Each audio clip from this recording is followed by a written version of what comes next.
สูตรสามเณรบวชในพุทธศาสนาก็ดีญาติโยมอุบาสกอุบาสิกาก็ดีผู้มีความปรารถนาต้องการอยากพ้นทุกข์อยากแก้ไขกิเลสในใจของตนมันก็ไม่มีมากมันมีได้น้อยแต่คนที่มันทำบาปความชั่วจะมืดมนอนทการนั้นมันมีมากมากมายเราคิดดูในประเทศไทยของพวกเราเนี่ย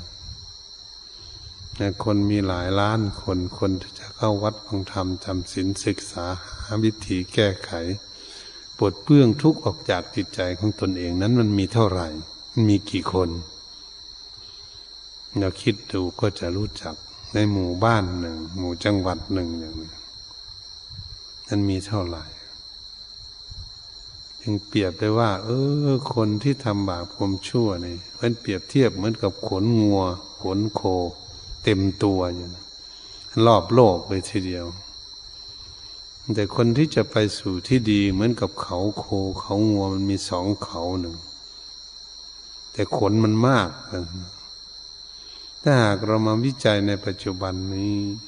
ก็จะเห็นได้ชัดเจนว่าคนกำลังทำชั่วในกันมากจึงวุ่นวายคนทำดีมันมีน้อยมันจึงวุ่นวายถ้ามันเป็นอย่างนี้เราไม่ต้องหวั่นไหวพวกเราไม่ต้องหวั่นไหวเป็นภิกษุสามเณรก็ไม่ต้องหวั่นไหวอุบาสกอุบาสิกาผู้ใฝ่ใจในธรรมก็ไม่ต้องหวั่นไหวเป็นหน้าที่ของเราจะปฏิบัติเราอย่าไปคิดวุ่นวายกับเขาเป็นเรื่องของเขา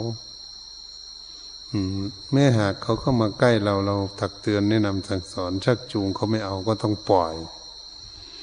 ถ้าหากเราไม่ปล่อยไม่วางเราก็ต้องทุกข์เป็นอุปทานความยึดมั่นถือมั่นทุกข์ก็จะเกิดขึ้นแก่เราแต่เราก็ต้องหัดเป็นคนมีความฉลาดมีสติปัญญาเนี่ยจะนำพาบุคคลไปสู่สุขแต่มันไม่อยากไปก็ต้องปล่อยวางไปถ้าเราจับไว้เราก็จะมีความทุกข์คำว่าจับก็คืออุปทานความยึดมั่นถือมั่นเนี่ยบางบุคคลนั้นก็อยากให้แต่คนอื่นมีความสุขอยากแต่ให้คนอื่นปฏิบัติแต่ตนเองก็ไม่ปฏิบัติ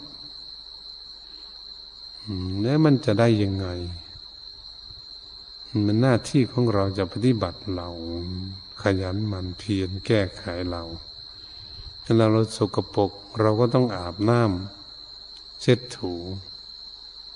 เป็นธรรมดาอะไรไม่ดีไม่งามก็เป็นหน้าที่ของตนเองที่จะแก้ไขตนคนอื่นมันแก้